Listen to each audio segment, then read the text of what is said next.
Hello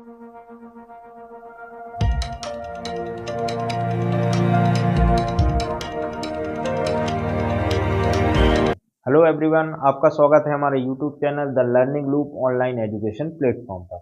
अपन ने पिछली class में डिस्कस किया था कि जो स्टीम आयरन होता है उसकी जो एडवांटेज होते हैं, मतलब उसकी जो विशेषताएं होती हैं वो क्या होती हैं। आज अपन जो डिस्कस करने वाले हैं एक अगले टॉपिक को, इलेक्ट्रिक आयरन को स्थापित करने के दौरान जो आपको सुरक्षा और क्या है सावधानियां रखनी चाहिए, मतलब कौन कौन सी सुरक्षा सावधानी की अपन को जरूरत पड़ती है जब अपन इलेक्ट्रिक आयरन की क्या कर रहे हैं, स्थापना कर रहे हैं। तो पहला आपका जो होता है वो होता है उचित वोल्टेज की उपलब्धता। मतलब कि अलग अलग वाट के लिए क्या होती है भैया, अलग अलग आपकी स्ट्रीम आयरन रहती है। जैसे 500 वाट की रहती है, 750 वाट की रहती है। तो जितनी उसमें रिक्वायरमेंट रहती है प्रेस में, उसके हिसाब से अपन को क्या है भैया, उसमें वोल्टेज की उपलब्धता उसको करवानी पड़ती है। अगर उससे अगर ज्यादा करेंगे या फिर कम करेंगे तो उस कंडीशन में आपकी इलेक्ट्रिक आयरन जो है वो सही तरीके से कार्य नहीं करेगी। फिर अपन बात करते हैं दूसरी जो सावधानी है वो है प्लग का प्रकार। तो प्लग जो होता है एक्चुअल में यहाँ पर 3 पिन टॉप का अपन क्या करते हैं भैया, मुख्यतः रूप से प्रयोग करते हैं। और जो पावर केबल होती है उसके लिए 16 एम्पियर के स्विच और सॉकेट का अपन क्या करते हैं, प्रयोग करते हैं। तो अपनी जो प्रेस है वो सही तरीके से काम करेंगी। तो प्लग का जो प्रकार होना चाहिए वो आउटलेट के अनुसार होना चाहिए, ये आपको ध्यान रखना है। फिर अगर अपन बात करें तीसरी जो आपकी सावधानी रहती है वो जल भंडारण।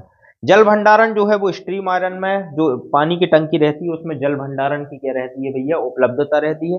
और जल जल भंडारण के लिए याद रखें अपन स्वच्छ और अशुद्ध जल का ही क्या करें, प्रयोग करें। उससे क्या होता है कि आपके जो स्टीम आयरन के जो स्टीम बेट रहते हैं या फिर जो नोजल रहते हैं उसमें अशुद्धियां जो हैं उनका जमाव नहीं हो पाता है। फिर अपन बात करें अगली सावधानी की, तो तापमान नियंत्रक की अपन क्या करें, जांच करें। क्योंकि तापमान नियंत्रक जो है, मतलब कि जो थर्मोस्टेट स्विच होता है वो स्ट्रीम आयरन के लिए बहुत ज्यादा जरूरी रहता है। अगर ये आपका सही नहीं रहेगा तो उस कंडीशन में याद रखना आपके जो कपड़े हैं वो जलने की संभावना में आ सकते हैं। तो इसकी जांच करना बहुत ज्यादा जरूरी रहता है। फिर अगर अपन बात करें अगली सावधानी की, पावर कॉर्ड की क्या करें, जांच करें। पावर कॉर्ड जो होता है वो याद रखना प्रेस में सप्लाई देने के लिए प्रयोग किया जाता है। और ये बहुत ज्यादा जरूरी है कि पावर कॉर्ड आपका सही तरीके से काम कर रहा है या नहीं। अगर वो खराब है तो उस कंडीशन में अपन उसको क्या कर सकते हैं, रिप्लेस कर सकते हैं।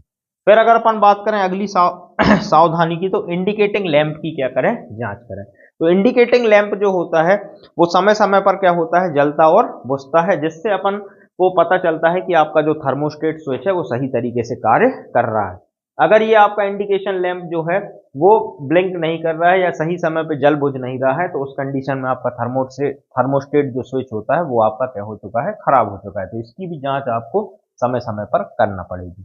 फिर अगर अपन बात करें अगली, उपयोगकर्ता पुस्तिका की क्या करें, उपयोगकर्ता पुस्तिका की अपन क्या करें, उसका अपन क्या करें, पालन करें। उपयोगकर्ता पुस्तिका मतलब अपन को कैसे इसका प्रयोग करना चाहिए। सिंपल प्रेस तो अपन प्रयोग कर सकते हैं, लेकिन स्टीम आयरन में याद रखना आपको कैसा पानी का यूज करना चाहिए या फिर आपको कैसे प्लग का यूज करना चाहिए, या उसके बेड को कैसा रखना चाहिए, उसके समय समय पर उसकी क्लीनिंग कैसे करनी चाहिए। तो ये सारी चीजें आपको वहां पर जरूरत पड़ने वाली है। अब आगे की क्लास के लिए अपन अगली क्लास में मिलते हैं। अभी के लिए धन्यवाद।